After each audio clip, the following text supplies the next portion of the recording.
Hey, I'm Mel Strong, and this is a little introduction to what we've been doing in the UNM Natural Sciences program to improve the way that science and engineering are being taught in the elementary and middle schools in New Mexico.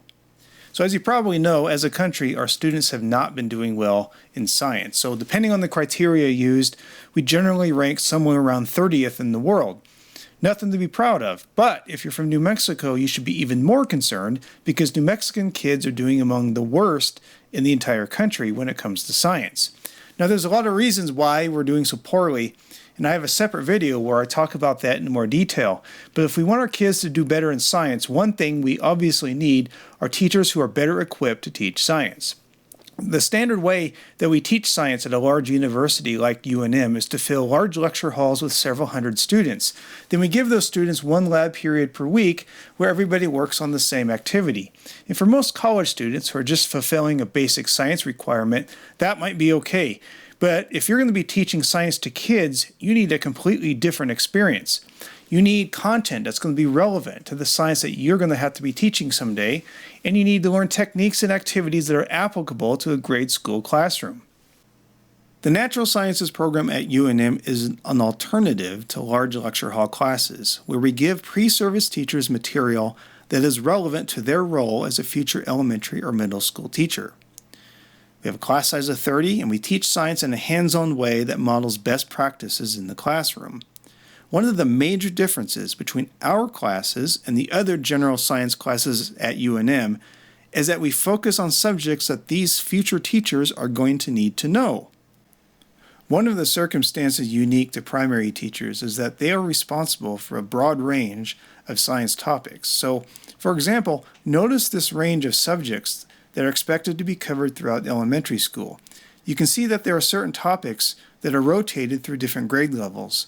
So for example, we see weather and climate in kindergarten, then again in third grade, and then again in middle school. And the diversity of topics that you see here are simply not going to be covered in a couple of standard general science classes. However, in the Natural Sciences program, we try to cover this scale of interdisciplinary science. A second big difference between the natural science classes and the rest of the university is that our reading material is geared towards these future teachers. Instead of using a typical university-level science textbook, our students subscribe to a service from the National Science Teachers Association, where they get access to thousands of publications intended for working teachers. We mix up book chapters, journal articles, and lesson plans to make up the bulk of the reading material for the courses. Most of these articles have a background section, which we need because these are science content classes. But these articles also discuss possible classroom demonstrations or activities around the topic, common student misconceptions about the topic, classroom time management, student questions and activities, and so on. Unlike other states, teachers in New Mexico are not required to take professional development classes throughout their career.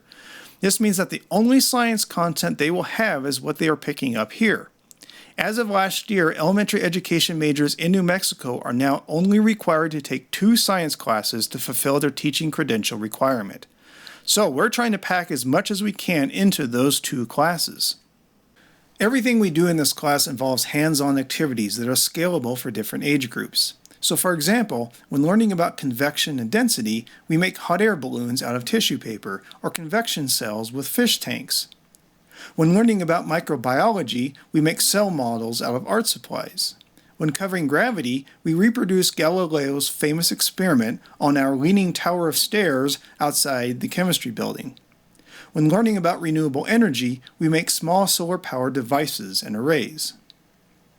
The National Research Council recognizes that we have produced a generation of students who are great at taking standardized tests, but not so great at thinking outside the box, at design, at troubleshooting, and lack general engineering skills. A big goal of our classes is to give our pre-service teachers experience with engineering design and to create a level of comfort with using tools, working with electricity, and using different types of lab equipment. Finally, perhaps my biggest goal is to create a sense of fun and excitement around science. Research has shown that kids' attitudes towards STEM is fairly cemented in by 7th grade. This means that their experience with science in elementary school greatly determines their career path later on.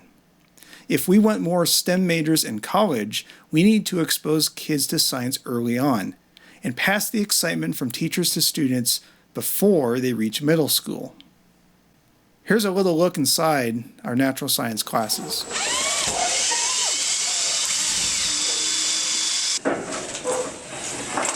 That's nice. Can I see your paper? Yeah, that's what I do.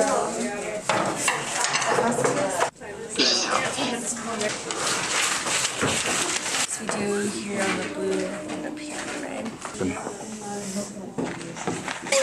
I read the highest. Repeat the highest reading, or?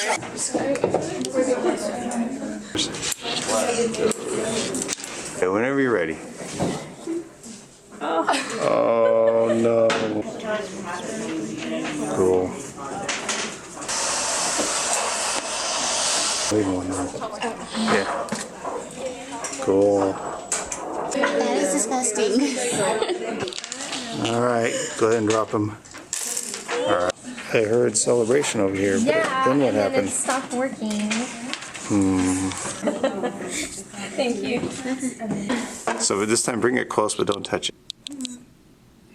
Oh, it is? Because like if you poke it, you can't put your thumb all the way, but if... That's cool. You can feel it vibrating. Yeah, you can feel it in the magnet, huh? Yeah.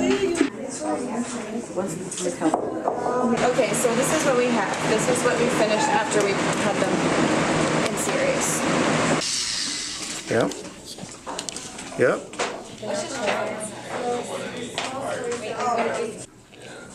And it's like if you had something that is just like There's the spot right there. already set up. Yay. I don't know what's happening, but we're not doing it right. So what's, let me check. This one was... How many is that? What? 10. Whoa. How did you do that? All right, drop them. Mine goes so straight, and I don't understand. That means you did it right.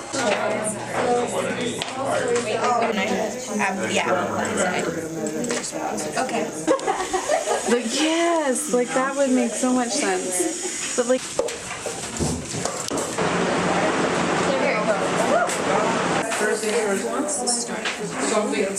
Colin, look at that thing. Not interested. How are teachers going to learn how to teach science? That's a great question. The reason I put this video together is to showcase what we've been doing in the Natural Sciences program at UNM. Unfortunately, as I'm recording this in early 2017, UNM has decided to cancel this program, and this is our last semester. The UNM administration has decided that money could be saved by canceling these classes and putting our education majors into lecture halls with everybody else. The College of Arts and Sciences is reluctant to fund this program due to our ongoing budget crisis. But more importantly, the College of Education still refuses to make these classes required for education majors. Although these classes are highly recommended, they're not officially required, so the College of Arts and Sciences does not see the necessity in funding them. One possible solution is to convince the College of Education that STEM education is very important to New Mexican kids and therefore important for our New Mexican teachers. Classes like these should be a requirement for all new teachers. Another possible solution is to find an alternative source of funding to keep these classes going. I don't have any leads on that, but in putting this out there, maybe somebody else will. I'm going to post some email addresses at the end here. Mark Pisani, the Dean of Arts and Sciences, Hector Ochoa, the Dean of College of Education, Craig White, our new acting provost, and Abjauki Abdallah, new acting president, are all people who could keep this class going if they choose to do so. If you think this type of class is what our future teachers need, please take a minute to write a letter of support or share this video with someone who might be able to make a difference. I'm Mel Strong, and thanks for watching.